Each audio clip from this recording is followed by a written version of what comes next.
everybody. Welcome back. It's your girl Toyzilla, and this is Toyzilla's book club. I'd first off like to start the stream by saying, y'all made me so happy.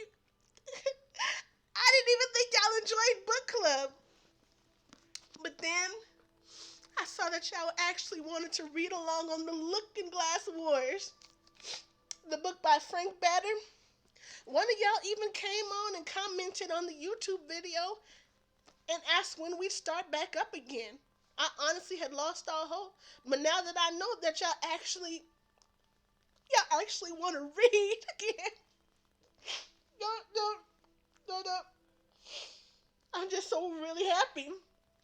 So we will read together again. I'll try to make sure we do a couple of chapters after each stream. Wednesday, Thursdays, and Friday. Now, usually my streams from 7 p.m. to 9 p.m. Pacific Standard Time. And, I'm from Vegas. So, maybe an hour after that, and I can go ahead and post them on YouTube for you guys. I'll also stream them just in case you want to see them live, like I'm doing right now. But if you just go on there and watch the afterthoughts, I'll try not to be too much of a butt. All right. Now, if I remember correctly, last time we left off was on chapter 12. So we'll go ahead and do chapters 13, 14, and 15 tonight. Sound good? Yeah, sound good. I'm so excited to see what happens next. And excuse my voice. I know it's not the most appealing voice that everyone can hear, but we work with what we got. And if I pronounce something wrong, y'all can say, "Hey Toyzilla, you pronounced this incorrectly." I'm willing to learn. I'm willing to correct my mistakes. Just be nice about it, please. Thank you. Don't heat me up and burn me because I'm said something wrong. Educate me, build me up. That's how it goes. All right. Chapter 13.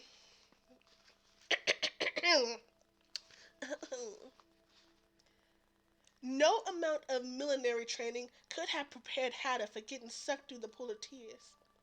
Having somersaulted out of a puddle and landed on his feet with the agility of a cat, he let his instinct for self-protection take over. His backpack sprouted its usual array of weaponry. His steel bracelets popped open and spun in propeller-like action. He reached for his top hat, but it was gone, which was bad news. Really bad news. The top hat was his signature weapon, the one he had worked the hardest to master, and he was probably going to need it. Judging by the shocked and alarmed faces all around him. let me read that. Okay. And he was probably going to need it, judging by the shocked and alarmed faces all around him. Yeah, that sounded better. Okay. He had emerged from the exit portal in Paris, France, 1859, and found himself standing in the middle of a wide thoroughfare known as the Champs-Élysées. Did I pronounce that right? Parisians spilled their cafe au lait at the sight of him. His sudden appearance upset traffic. Carriages veering left and right. One carriage knocked over a fruit stand, another crashed baskets of baguettes and loaves. Horses whinnied and neighed. Etchy. Who was this strangely attired man with knives and oversized corkscrews jutting out of his backpack and rotary blades on his wrists? Hattie kept an eye on the puddle, expecting the Cap or Red soldiers to spring from it at any moment. Alice? But she was nowhere to be seen. This was worse than not having his top hat, and the pool of tears for hardly any time at all, with only one job to do, one simple job, to look after the future Queen of Wonderland, and he'd let her fall away from him. She must have been sucked through the portal to another location. Men were coming toward him, men in uniforms and small, firm caps with brims, looking confused and more than a little frightened. He snapped his wrist blades closed and ran, not because he was afraid of him, but because he was afraid of what he might do to them. Even here in another world, he would abide by the codes of Wonderland's millenary, which stated that combat skills were not to be used on a person until he was a proven enemy, and even then only to the extent that they were necessary. Mm-hmm. Sound like some people need to be paying attention to that, right? Y'all know what I'm talking about. Plus, it was best to draw as little attention to himself as possible, to disappear into the background in order to find Princess Alice.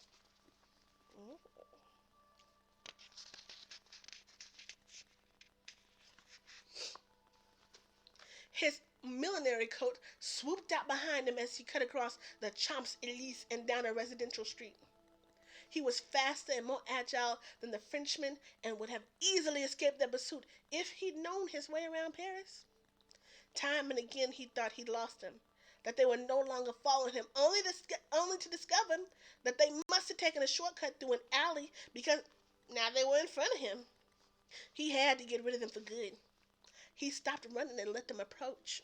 When they were within 10 paces of him, he flicked open his wrist blades, feinted at them, and they scattered into cafes, brasseries, patissières, and boulangeries, lunging for safety anywhere they could find it.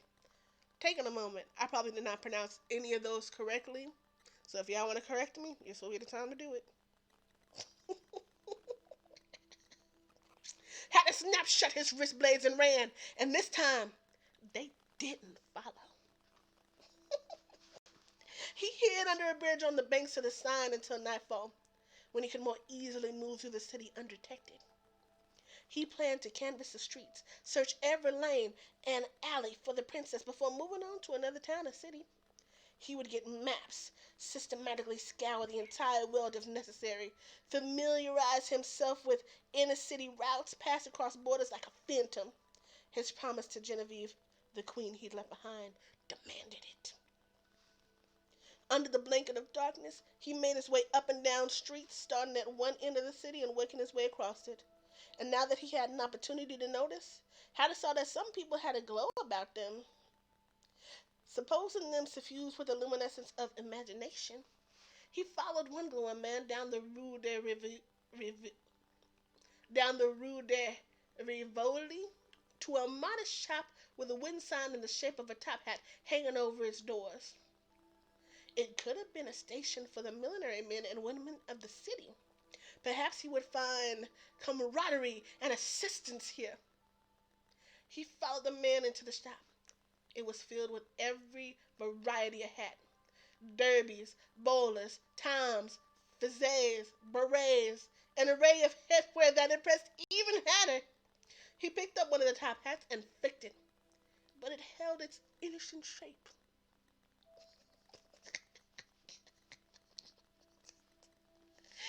It's just normal hats. A diminutive gentleman with a whipsy mustache approached. Bonjour, monsieur. Est-ce que je peux vous aider? Y'all, I cannot speak French. I'm pronouncing it the best that I can. Please help me. Please. I come from Wonderland, Hatter said. I oversee the millinery there. He waited, hoping the meaning, the import of this would make itself felt to the shopkeeper. Cela est un bon chapeau, the man said, pointing to the top hat. Hatter set down the item. I am searching for Princess Alice Heart of Wonderland. She has landed somewhere in this world, as I have, through a portal and... But the shopkeeper's eyes showed no recognition at Alice's name, no understanding of what Hatter was saying. When the man tried to show Hatter the merits of a certain beret, Hatter left the shop. He would try others. However, he trusted those who dealt in headwear more than he trusted anyone else. A few doors down, three men emerged from a cafe, tipsy with drink. They stopped in bleary-eyed surprise at the sight of Hatter, his odd-looking clothes.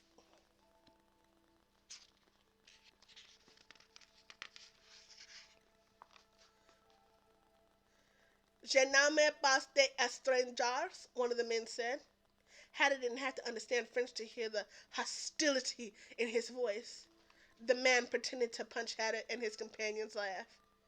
Hatter didn't flinch. I don't want to fight you, he said. No? No. The man shoved Hatter, who stood his ground, an exemplar of restraint. Qu'est-ce qu'il est dans le sac? The man asked, indicating Hatter's backpack. Donnez-moi le sac. The man took a step toward Hatter, reached for the backpack. Only an enemy would try to take Hatter's weapons. Activating his wrist blades, the milliner flipped backwards to give himself some space. He reached into his backpack and let fly with a handful of daggers. Dim, dim, dim. The daggers pinned them into a wooden cart by their shirt sleeves. A feat of martial skill Hatter hoped would show that he could kill all three of them if he so desired. More men appeared, spilling out of the nearby cafes. Alarmed, they surrounded Hatter. 15 of them. One of them aimed a pistol at his head. Hatter vaguely recognized the pistol as something invented by a Wonderlander during his boyhood. To acquaint himself with his capabilities, he eyed the man and said, "Boom!" Panicked, the man fired. A round steel bullet shot toward Hatter, but with the speed of a Jabberwock's tongue, he ducked and it whizzed past. Oh my god.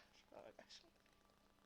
Hatter punched the button on his belt buckle, and a series of curved saber blades flicked open along the surface of his belt. But before the blades sliced into action, the group scattered, each man running as far from Hatter as he could get, which didn't stop them from later reporting what they had witnessed. Which didn't stop them from later reporting that they had witnessed the menacing figure kill upwards of 20 innocent civilians with his elaborate weaponry, themselves living to tell about it only by the grace of God. The liars! The liars! The sabers on Hatter's belt retracted. He snapped his wrist blades closed and allowed himself a brief smile, relieved that he hadn't had to kill anyone. He didn't see the large, elaborately decorated rug closing in on him, held up from behind by 6 of Paris's bravest carpet salesmen. The rug knocked him down and the men rolled him up tight-knit. His backpack weaponry poked through the thick pile, but his arms were pinned to his sides. He was unable to reach his belt buckle or flick his wrist to activate his deadly bracelets. Hoisting the rug cocoon Hatter onto their shoulders, the men hauled him off to the Palais de Justice.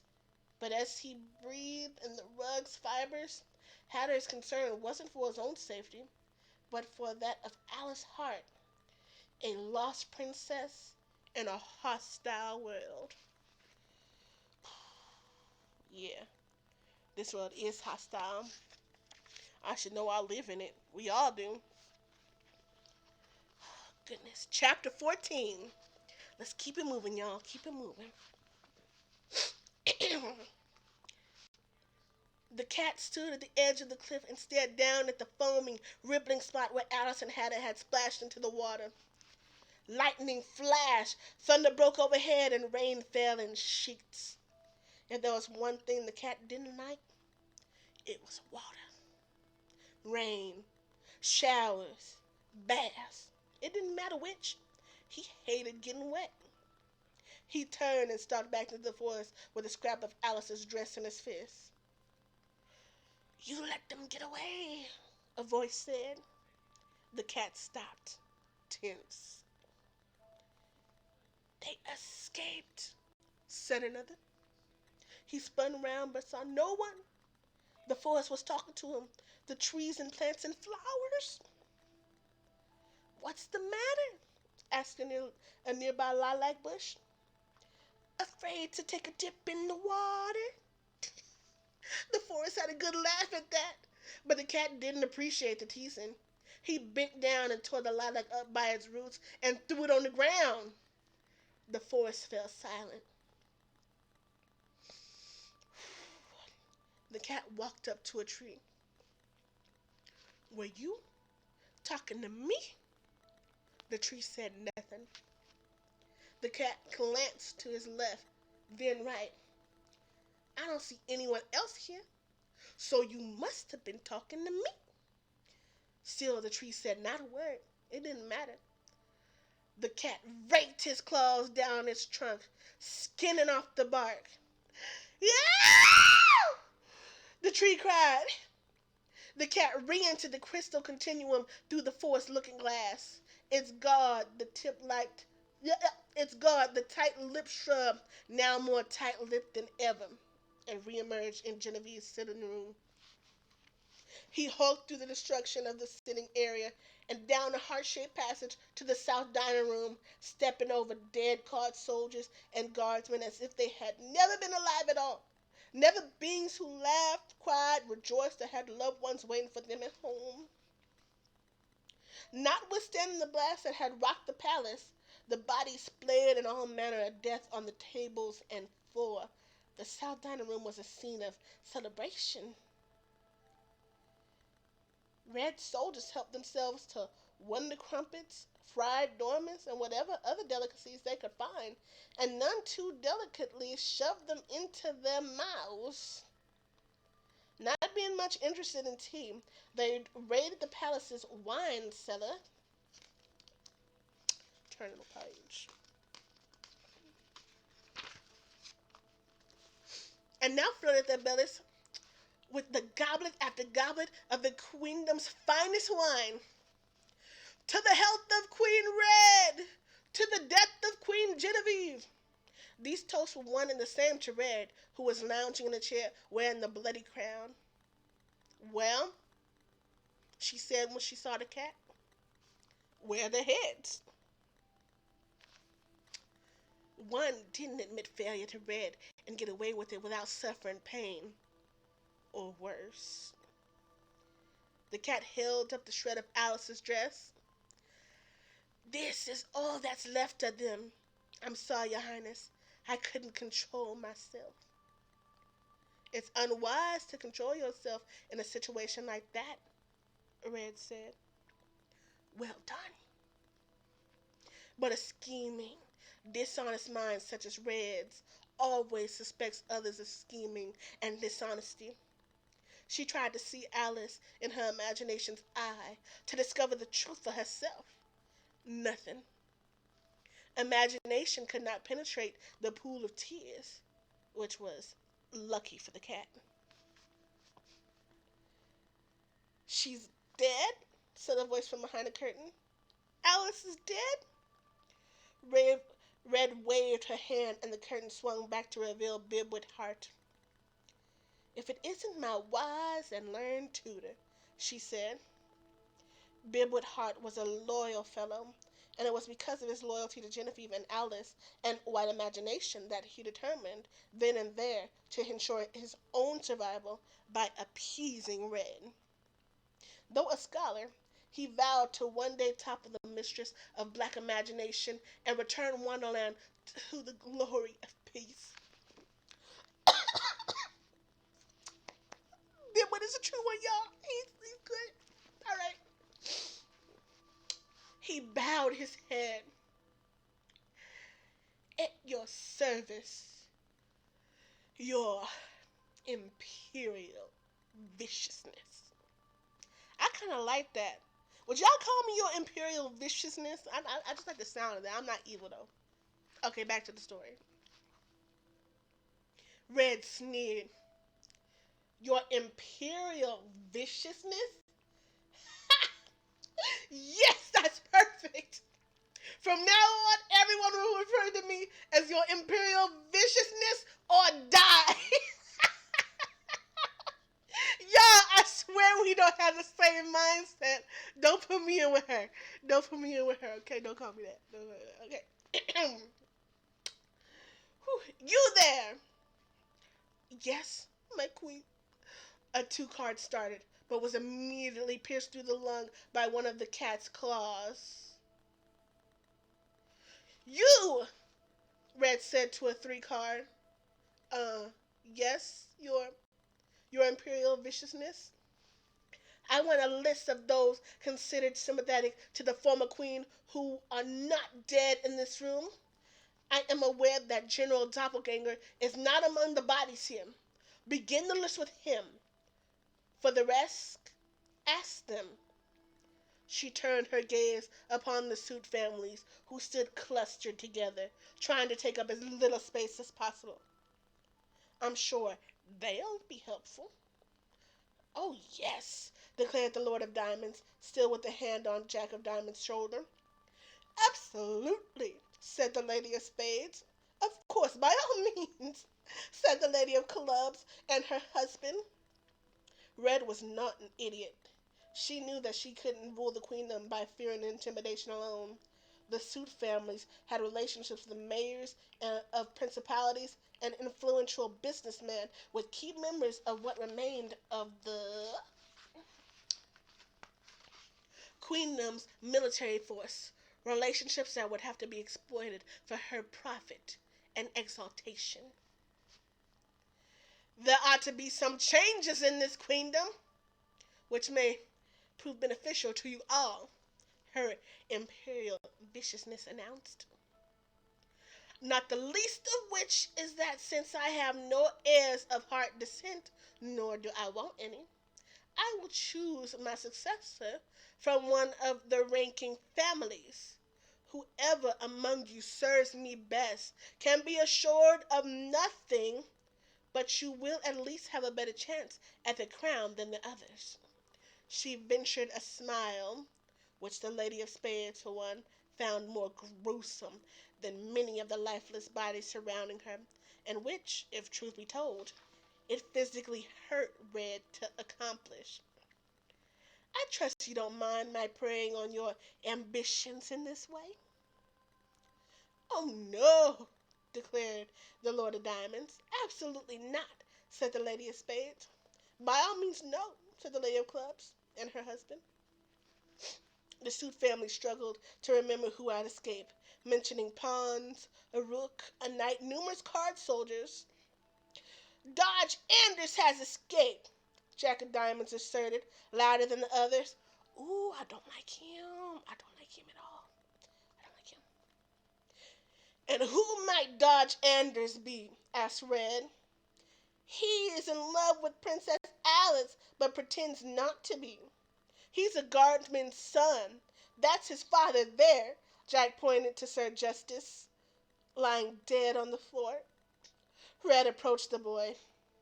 The rogue soldiers paused in the midst of their celebrations. The cat stood motionless. No one knew what Red might do. You're a helpful one, aren't you? She said, squeezing his cheeks like a loving grandmother. Jack couldn't answer because of her grip. Add Dodge Anders' name to the list, she commanded, and released Jack of Diamonds. Small bruises formed where her fingers had touched his cheeks. She removed the crown from her head and tossed it to Bibwit. Prepare my coronation at the Heart Crystal. Now, all members of ranking families must attend, unless, of course, they prefer the comfort of eternal sleep. Mm. Surrounded by a Bibwit heart, the cat, the suit families, those of her soldiers who were not too drunk to remain upright, and some who were. Red stood in the palace courtyard before the heart crystal and lifted her voice to the lightning storm sky. I am prepared to forgive those who thrived during my exile and did little to support my return, with this exception. Anyone harboring or aiding a creature sympathetic to the former queen or white imagination will be hunted down imprisoned, made to suffer untold tortures, and then executed. Mm. Now put the crown on my head. Bibwood Hart stepped forward to fulfill the request. But fast as he was, he proved not fast enough for Red. With a curl of her finger, the crown leaped from his hands and landed on her head. I reclaim my queendom, she declared, placing both hands on the heart crystal. A jolt of energy shook her. The crystal turned from white to red, a red so deep and piercing that Bidwit and the others had to turn away or close their eyes to prevent their pupils from scorching. Red had claimed the power of the heart crystal as her own. Whew, oh goodness. Chapter 15. Generals Doppel and Ganger and the few who survived Red's attack avoided the crystal continuum in case the invading force had already taken control of its shimmering byways. They made their way on foot to the everlasting forest, found refuge in a small clearing surrounded by trees that would alert them of approaching enemies. The healthy carried the wounded, but all suffered emotionally from their defeat and the loss of beloved left behind. We must organize quickly, General Doppel urged, before Red settles into her rule. Agreed, General Ganger. The White Knight nodded. Our only chance to amass an army is now, Doppel continued, however ill-timed such recruitment may be.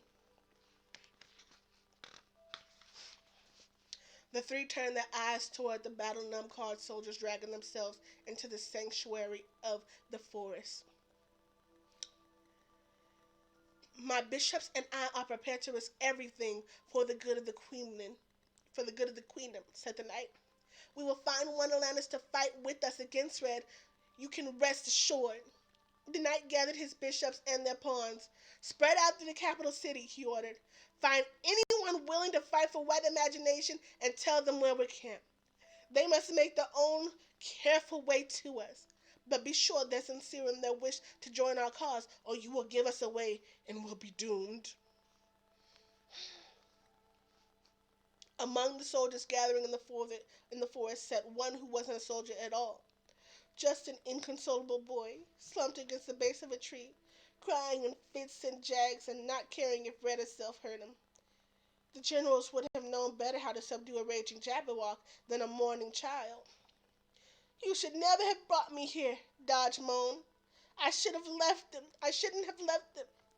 There was nothing you could do, son, General Dobber said. You would have been killed, said General Ganger. At least I would have died alongside my father. I could have protected Alice. If Hatter couldn't, then no one could have provided protection enough, I'm afraid. Dodge wiped his nose. We are sorry, Generals Doppler and Ganger said as one. I've lost my father. And Alice. The generals lowered their heads, took a moment to speak. We have all lost Princess Alice. And feel your suffering on that score. Dodge doubted it. They couldn't possibly know how he felt. The pain, the sudden wretched loneliness. They might have lost their princess, but Alice was so much more than that to him. Would he never more see lively, sweet-smelling Alice at heart? Never again confide to her his dreams of soldier fame? What good were dreams now? And then his father. He could hardly take it all in. He would never see his father again. Where the two greatest loves of his life had been, he was faced with nothing. Blankness.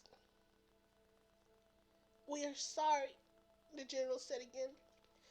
But they had what remained of their army to comfort. They left him and strode among their soldiers, dispensing words of consolation to the wounded and commendations of bravery to all.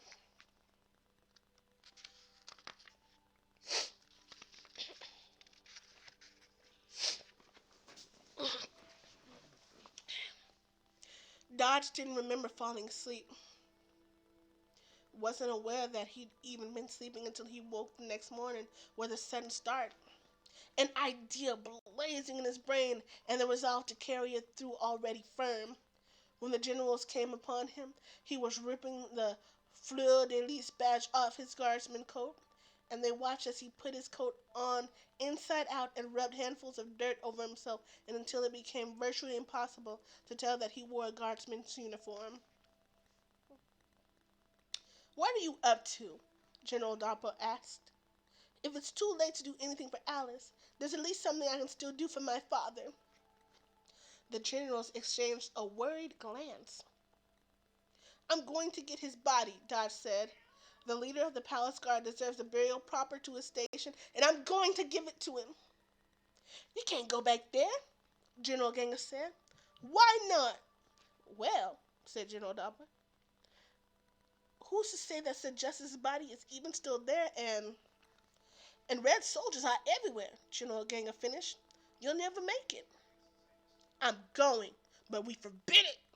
Dodge Annis had always shown respect for chains of command, for the discipline required of a military man, but he suddenly barked.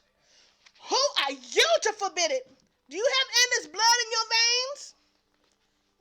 That's another way to say, you're not my daddy. "I'll go with him if it'll make you feel better, generals."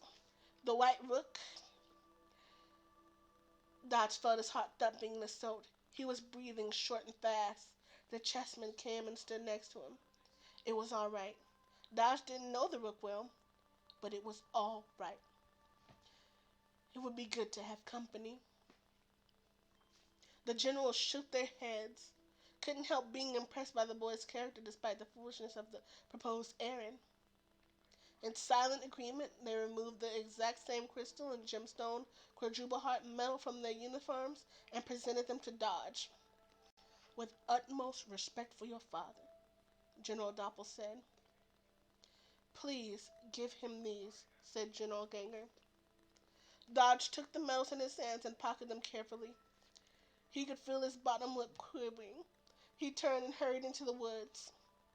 "Take care of him," the generals told the chessmen. The Rook knew he would be easy to spot in the capital city, so as he left the encampment, he grabbed a blanket and draped it over his battlements and to give himself the appearance of an anonymous pauper.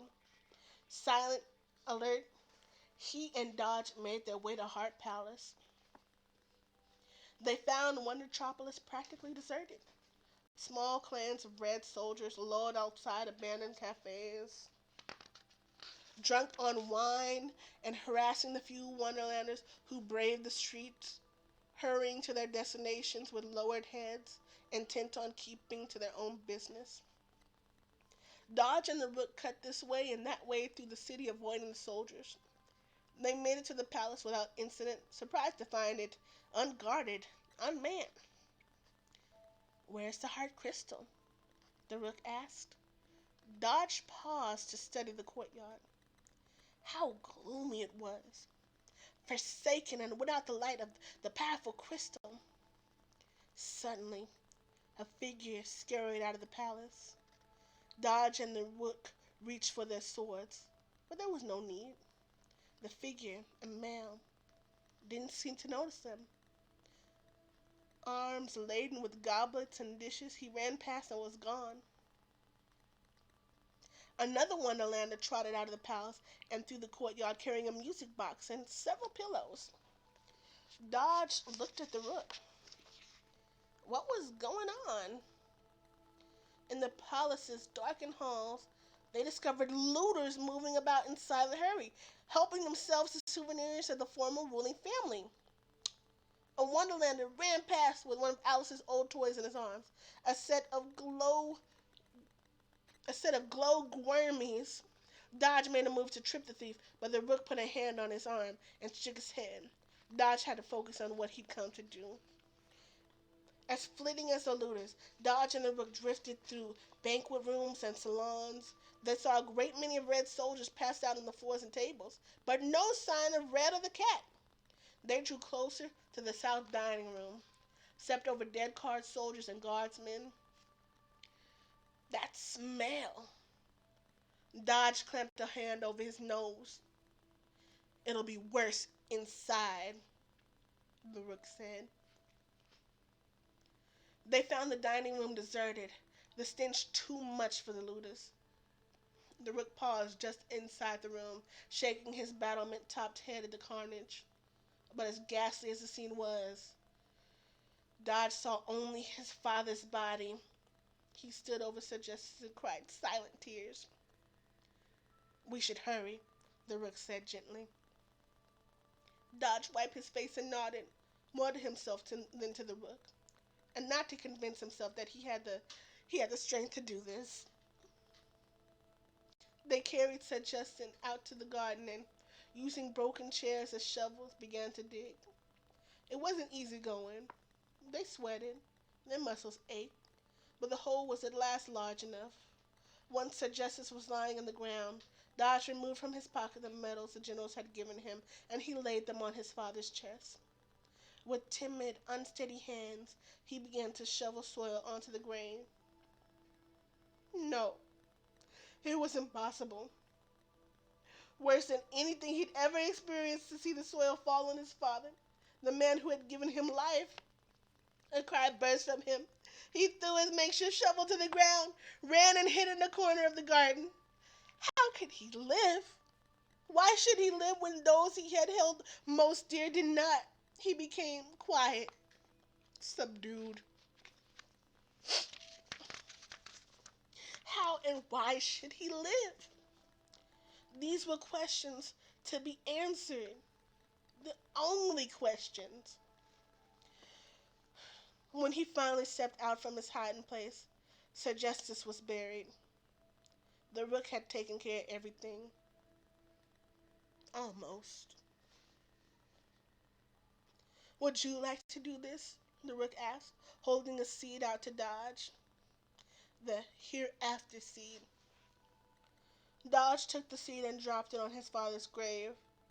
Instantly, the seed took root and up grew a large, beautiful bouquet of flowers, the arrangement of which formed Sir Justice's likeness, a living memorial. "Thank you," Dodge murmured. The Rook accepted the thanks in silence, detected no sign of tears on the boy's cheeks. Dodge's tight, squinting expression looked more angry than sad. They stood together over the grave in final tribute. "He was a good man," the Rook said, "a brave and honorable man." Dodge snorted, bitter. Yeah, and this was his reward.